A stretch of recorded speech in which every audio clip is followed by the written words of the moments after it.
The motivation for this story actually came from just basic concepts of what I wanted to incorporate into a film.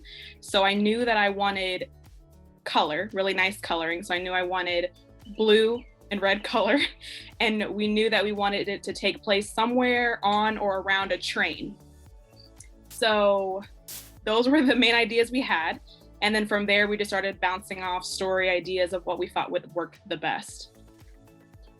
We also knew that we wanted to step out into a different genre, and specifically a genre that allowed for more interesting visuals. And so the experimental narrative really fit well for what we were trying to accomplish.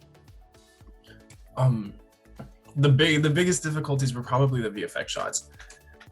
Specifically the final shot and the wide subway shot where she's sitting.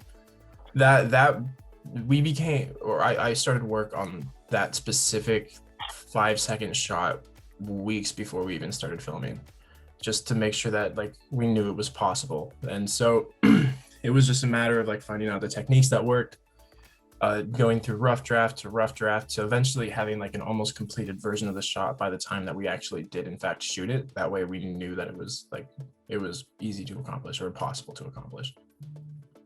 I would also like to add that the sound design was very difficult too, because unlike our previous films, we didn't focus on sound design near as much as we should have. So for this film, we said the visuals are amazing and the VFX work was unmatched, unlike any other film we've done. So we can't do that and not have a good sound design. So I would definitely say that was a very difficult task, because to do Foley and to try to find sound effects that matched and for it to be free, like copyright free, it was a very difficult and tedious process. So I would say that was a close runner-up to the VFX work, but JT kind of handled that, so I didn't really have to worry about that. I'm extremely proud of the third location, the third scene in our film, because a big chunk of that was a one take. And we used the Blackmagic Ursa Mini Pros, so we didn't have a shoulder mount. So JT held that gigantic camera over his shoulder for us to try to get this long one take for her walking. But aside from that, all the VFX shots from like the subway station, if you saw the before and after, it is just insanely incredible, like the visual aspect of it. So I really loved the subway station shots, and then the ending shots where the train had collapsed and she was looking at the fire. So those were some of my favorites. I would say a memorable part of the shoot was, again, during the third sequence, the outside sequence, when we still had a few shots left to get and we were going to be there for a while longer. And Megan really had to use the bathroom. And when you're outside in the country and there's fields with tall grass and the city's 25 minutes away, sometimes you do what you gotta do.